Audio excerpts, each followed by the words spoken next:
today's episode of Inside Out Conversations with Pastor Mo. So everyone joining us here for the very first time today, I welcome you. A special shout out to you. Thank you so much for taking the time to tune in to today's episode of Inside Out Conversations with Pastor Mo. You can check out this YouTube channel. There are different videos on different subject matters that we've touched on already this year 2024, and I believe strongly that it will bless you a great deal and add value to your life. Once again, you are welcome here. And to all of our returning viewers and especially our subscribers, I want to appreciate you again. Thank you for joining us again today on this episode of Inside Out Conversations with Pastor Mo. The Lord bless you. Thank you for being a part of the Inside Out community and for believing in the Inside Out vision. God bless you in Jesus' name. So if you are here, whether as a first timer or a returning viewer and you are yet to subscribe to this YouTube channel, okay, I want to implore you, go right ahead right now, okay, hit that subscription button, subscribe to this YouTube channel, leave your comments on this video or any other video that has blessed you, okay, it could be a comment, could be a question even, all right, and it will be well attended to. Again, you can leave your comments, leave your questions, whatever it is, on any of the episodes and all of that. It will be well attended to. Turn on the notification bell upon subscription so that you get to know every time a video goes live on this channel. And what's more, share it with your circle of friends, especially your girlfriends. I am Tolani Afolayoka, and I have the privilege to be your host here on Inside Out Conversations with Pastor Mo.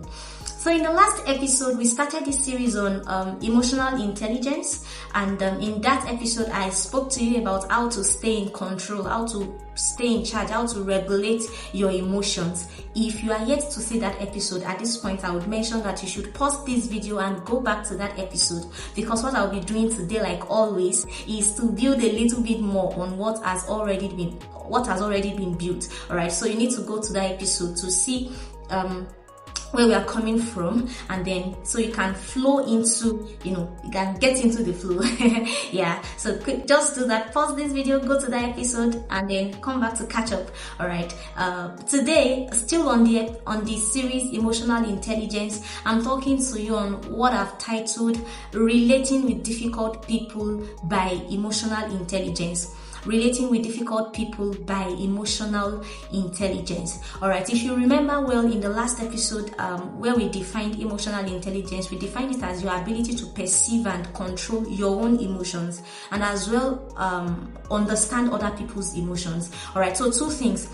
On one hand, your ability to perceive and control or manage your own emotions, and then on the other hand, your ability to understand other people's emotions, because really you can't control people's emotions, you can't control other people's emotions, but you can understand it, and in understanding it, it helps you to relate better with them. Remember that definition we gave to emotional intelligence. We said when you're able to, an emotionally intelligent person will be able to manage stress effectively, because he or she will be able to communicate effectively, will be able to give appropriate emotions to people per time, will be able to manage stress, will be able to even handle conflict or resolve conflict as the case may be. And very importantly, that person will be able to build strong relationships. All right. Now, while it is true that you can only control your own emotions, you can't control other people's emotions, you really can't just relate with yourself. Time to time you have to relate with other people. All right, so time to time you have to relate with other people. Time to time you would have to be in other people's spaces, or they would have to be in your spaces as the case may be, and all of that. Sometimes they are in good moods, sometimes they are in bad moods, and then you will still need to interact with them. So in such times, what do you do? How do you do it? Especially when the person or the people in question have proven to be difficult. People can be difficult. There are some people that, and I'll still get there. All right. So how do you relate with difficult people? Now, before I go into, I have 6 things I'm going to highlight in this particular episode, in this video. But before I go right ahead to do so, I want to first of all make mention of this, that our perception of people, all right, our perception of people many times is how we relate with them. Okay, how do I mean? What you have perceived somebody to be, all right? Maybe from what you've heard about them. You might not necessarily have had to interact with somebody one-on-one before you make up your mind, or before you preconceive the thought and idea that that person is a proud person, or that person is an arrogant person, or that person is an angry bird. All right, just by feeding on what other people have told you, or what you have read or heard about that person, you already have a preconceived idea, a preconceived thought about that person. And many times that your preconceived idea about that person determines how you respond to that person. Not necessarily what the person said or what the person did was what triggered you. All right, it is your preconceived idea and thought about the person. And see, this is why it is very important. You must be careful the kind of things you allow yourself, or you allow around your space, you allow around you about other people, especially people you have to interact with from time to time, people that will have to be in, or people that you have to be in each other's spaces from time to time. You want to be mindful of the kind of conversations you allow around you about that person, because some way, somehow, those conversations seep into you and they form a preconceived thought and idea in your mind about that person. And then when you eventually have to interact with that person, consciously or subconsciously, you will be responding based on that preconceived thought and idea, even when that is not exactly what that person is communicating. In other words, in a nutshell, sometimes we categorize people as difficult, not necessarily because they are difficult. And I know that people can really be difficult, yes. But sometimes the case here is not that the person is difficult, but you have perceived them to be difficult. And so no matter what they do, no matter how things go and all of that, they remain difficult to you, or for you, they remain difficult in your sight. So your perception about people really matters. Once perception is wrong, every other thing will be wrong. Once what you see about that person is wrong, once what you think about that person is wrong, no matter what that person does or says, you will still be responding based on that your preconceived thoughts and idea about that person, based on that perception that you already have in your mind. And when we classify, or when we categorize people as difficult, we categorize them in, using different names. Some people call them egomaniacs, critics, gossips, even introverts, narcissists, highly opinionated people, and the list goes on and on and on and on. All right, so time to time you have to relate with at least one person that falls in one of these categories, or maybe two, or God help you all. So how do you relate with them? How do you relate with difficult people by emotional intelligence? So the first one I would make mention of, all right, and this is a very, very basic understanding you must have. Attack the behavior, not the person. This is the very first thing. In relating with difficult people, one thing you must first learn to do is to attack the behavior, not the person. You must understand that the person is not your problem. The narcissist is not your problem. Narcissism is. Narcissism is the problem. All right? The egomaniac is not your problem. Ego is. Do you see that now? That pride, that sheer arrogance is the problem. So you must understand that this person is not the problem. This person is not the enemy. It is the behavior. So it is the behavior we need to deal with. It is the behavior we need to tackle. It is the behavior we need to attack, not the person. Many times, difficult people are victims of their own circumstances. All right? Narcissists don't just grow up being narcissists. Many times, the circumstances, and this is not me making a case or giving an excuse for people with toxic behaviors and all of that. But many times, these people find themselves the way they are, not because they chose to, but because of certain, circumstances they have found themselves in life, and they've been stuck in those difficult situations. They are yet to come out of it. All right, and like I say, bleeding people bleed everywhere. So they have bled so much, they have not healed, and time to time they bleed on other people as well. So that person, if anything at all, that this person needs help. You know that this person, like I said, the narcissism is the problem, not the narcissist. Alright, so the first thing you must understand where relating with difficult people is concerned by emotional intelligence, the first thing, attack the problem, not the person. Attack the problem, not the person. Each time you set out to attack the person, you are going to create, everything will be chaotic. You would create much more chaos and you will be stressed. I promise you, you will be so stressed, frustrated even. Alright, so attack the behavior, not the person. The second thing in relating with difficult people, don't take things too personally. Do not take things too personally. Only give appropriate emotions. Alright, only give appropriate emotions. Don't be so triggered. They say something, for example, maybe someone you have perceived to be, or maybe not necessarily that you have perceived to be, it is actually that's actually the case. Like a narcissist now says something, you know, there is this aura that narcissists carry around them. There's this feeling of control, or that they always want to have, being the boss, being in charge and all of that, and making everybody they are insubordinate and all of that. So when someone like that says something to you, there is a tone it comes with. Alright, now the cue for you as an emotionally intelligent person is not to take it too personally that he said this or she did that to me. What you have to do, prioritize what was said over how it was said. Prioritize what was said over how it was said.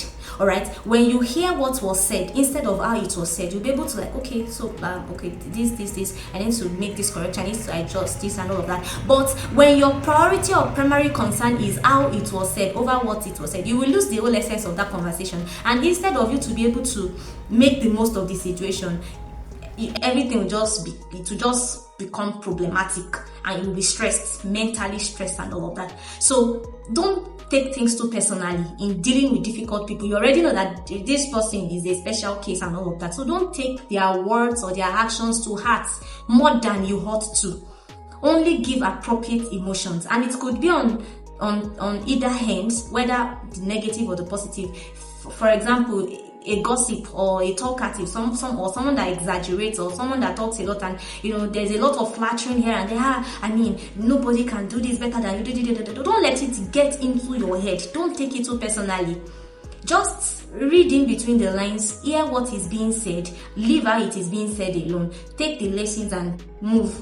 Do you understand? And very importantly, you have to learn how to receive criticism, negative feedback with grace. Alright, don't feel unkind when someone criticizes you or criticizes your work, or you get a negative feedback, a negative review over something and all of that, and then you now take it to heart, and you now determine that this person is my new problem, is my new kind of headache. No, don't do that. Alright, as an highly or as an emotionally intelligent person, alright, you don't take things too personally. Instead, you give appropriate emotions per time. You give appropriate emotions to the situation or to the person or to the people, as the case may be, per time. Alright, the third thing you have to do in relating with difficult people by emotional intelligence is to set and establish clear boundaries. Set and establish clear boundaries. You have to define roles, you have to define expectations, you have to define what is acceptable or not. It must be clear. It must be so clear. Otherwise, you'll be setting yourself up for problem upon problem. Alright, set boundaries, establish boundaries. You can't go beyond this point. Alright, you can't go beyond this point. You can't do beyond this point. Set boundaries. Boundaries will save you a lot of stress. Boundaries will save you a lot of stress. Okay, so set and establish boundaries. Make sure especially if it is in a work setting and all of that, make sure expectations are clearly defined. Roles are clearly defined. Don't just assume that somebody should do this and all of that. When you make assumptions like that, nobody ends up doing nothing, and then everybody is pressured, everybody is stressed. So set boundaries, establish boundaries. Now the fourth thing you have to do in relating with difficult people by emotional intelligence is to sometimes you have to meet people midway. sometimes you have to meet people halfway. Remember in the last episode, I spoke to you that an emotionally intelligent person is not someone that is so into herself or himself, such that everything has to happen on your own terms, at your own pace, and all of that. Right? It does not always work that way. Sometimes you just have to, it's called compromise, okay? In as much as it is within, the confines of morality or moral values and all of that. Yeah, compromise in quotes. Yeah, so sometimes you might have to meet people halfway. Not necessarily like, no, if it is not, it is either white or white. Sometimes life is not scripted. So things are not always either white or black. Sometimes there is a gray in between. Sometimes there is ash in between. So you just find a way to meet each other or one another, as the case may be, halfway. Okay, another thing, the fifth one, which is also very important in relating with difficult people, is that you must learn to be gentle and compassionate, yet very firm. Be gentle and compassionate, yet very firm. Very, very firm. You must learn to, remember the other time I spoke about setting boundaries, all right? These boundaries are clearly spelled out and all of that. Now, sometimes those boundaries might be overstepped, or sometimes someone might be trying to maybe gaslight you and all of that. Don't fall for any of that manipulation. While you are being gentle and compassionate, you must also be firm. Alright, I said it the other time that you really can't control other people's emotions. You can't control how they feel, but you can somewhat manage what they feel. While you might not be able to control how other people feel, you might be able to manage or, have an impact on what they feel. Alright, and how is that possible? By the power of, persuasive kindness and gentleness that is hinged on rectitude and firmness. Alright, sometimes you just have to, these people just have to be persuaded enough. Alright, so by the power of persuasive kindness, persuasive gentleness, persuasive compassion, alright, but hinged on firmness, okay, firmness and rectitude, and that way you are able to regulate what they feel. And at the end, and on the long run, that what they feel will eventually impact on how they feel. Right, and finally, the sixth one, which is very, very important, okay, win the majority over and leverage that in winning or in dealing with the difficult minority. Win the majority over, okay, win the majority over to yourself, and then leverage that in dealing with the difficult minority. Now, this is very important to say. If it now ever happens, because when we talk about dealing with difficult people now, everybody starts thinking of themselves as the person that needs to deal with a difficult person, whereas you might actually be the difficult person. Alright, so win the majority over, okay, and leverage that in dealing with the difficult minority. But when you are now the difficult person everybody is trying to relate with, when you are the difficult person everybody is trying to know how to deal with, then you might want to actually take out some time to do some self-reflection, some self-evaluation, some introspection, to and be sincere with yourself. Everybody cannot have problem. Everybody in your place of work, you are everybody's headache, you are everybody's problem. The people are not the difficult people. You probably are the difficult person, and you might have to do some introspection to know how and where to make necessary adjustments and even get help if need be. Alright, and that brings us to the end of today's episode of Inside Out Conversations with Pastor Mo. I believe it's blessed you. You will have to deal with difficult people from time to time. These 6 ways or these 6 tips will really help you in relating with them and building a better relationship with them. All right. If you have any question, please leave them for me in the comment section. I'll be more than willing to attend to them. Leave your comment. Let me know what blessed you. All right. Let me know how this episode blessed you. Okay. Before I go again, if you watched this video up to this point and you are yet to subscribe, don't be a difficult person. Alright, subscribe to this YouTube channel, leave your comments, turn on the notification bell, like this video, and do well to share it with your circle of friends, especially your girlfriends. I'm going to see you in the next one. Until then, okay, relate well with people and make sure you are not the difficult person, you are not the headache of other people. God bless you. See you in the next one.